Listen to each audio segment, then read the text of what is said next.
एक जगह वहाँ दीक्षा ले रहे हैं, जबकि मेडिकल की पढ़ाई नहीं की है, और जो जनरल सर्जरी कंसल्टेंट पूछते थे, फिर उसको आकर के वही कर्म प्रार्थना इच्छा करते थे, फिर आकर के मनन चिंतन करते थे।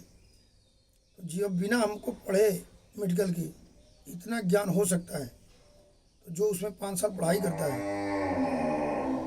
और जो जिस क्षेत्र में कार्यरत है, यदि उसके अंदर ऐसी प्रवृत्ति हो जाए कि हमको गुरु जो बोल दिए तो क पढ़ाए तो हम ख क्यों पढ़े, क कोई इतना मनन चिंतन इतना कर्म प्रार्थना इच्छा करें उसका पूर्ण ज्ञान हो जाए। परिणाम कभी अपने हाथ में न ले, यदि परिणाम लिए तो संशय हो गया, शांति फैला सकती है। परिणाम गुरु ईश्वर प्रकृति को समर्पित करके आपका बस दायित्व है उस क्षेत्र को कर्म प्रार्थना इच्छा रूपी भक्ति का प्रारब्ध बनाए, शरीर के अंदर जो ले रहे हैं शक्ति रूपी आरा को प्रधान बनाए, तो आपके ऊपर सदैव गुरु ईश्वर प्रकृति की कृपा बनी रहेगी। फिर एक दिन आप भी गुरु बन जाएंगे, लेकिन पहले उस पर कार्य करना होगा। फूल तुरंत फूल नहीं जाता है, कोई फल तुरंत नहीं मिलता है। पहले धरती माता के ऊपर उगता है, फिर उसका सींचते हैं, वो करते हैं, तैयार करते हैं, तब जाके फूलता है, फिर फलता है। कोई है केवल फूलता है फरता नहीं, कोई फूलता है फरता है, कोई फूलता नहीं फर जाता है।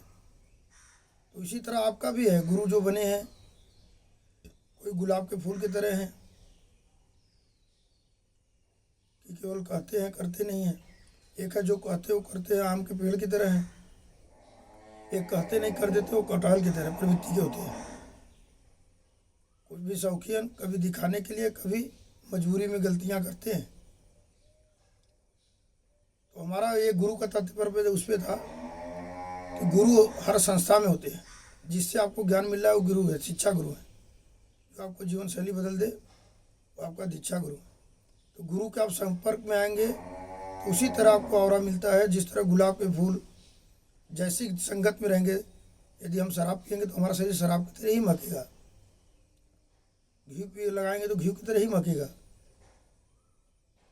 जड़ी बूटी जो चीज़ की हम करेंगे वही। अब गुलाब गंध वाली बात आती है तो एक गुलाब का फूल अपने आप प्रकृति की वजह से बोलता है, तो उसके ऊपर गुरु ईश्वर प्रकृति की कृपा है।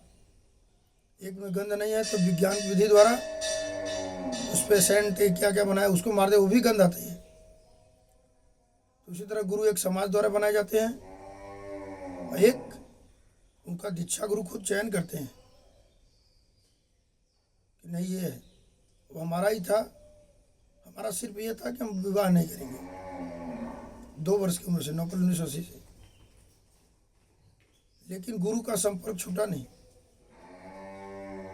और 2007 2 जून 2007 को वर्तमान में जहाँ हम रह रहे हैं इसे यहाँ पे स्वामी वितरागानंद कुटिया रमना गुरु सेवाश्रम पे हमारे दीक्षा गुरु स्वामी वितरागानंद सरस्वती नंगा बाबा जी के उत्तराधिकारी चला थे, स्वामी परमानंद सरस्वती समरुआ जी लेकर के आए। और 22 मार्च 2010 को संन्यास आश्रम जिम्मेदारी सौंपे और कमल के फूल आम के पेड़ की उपाधि दी। हमको समाज न लाया है, न समाज हमको संन्यास बनाया। हमारा स्वयं का ही तो रहा, कर्म प्रार्थना इच्छा रूपी भक्ति का प्रारब्ध रहा, शरीर के अंदर रहा। और गुरु को इतने थे चयन किए, संन्यास ग्रहण कराए, और अंतिम श्वास तक जो पैदा किए उनके भी थे, माता पिता के भी थे, और जो दीक्षा गुरु दिए उनके भी अंतिम श्वास तक शरीर से उपस्थित रहे। और हम विज्ञान और अध्यात्म को पूर्ण रूप से लेके चलते हैं।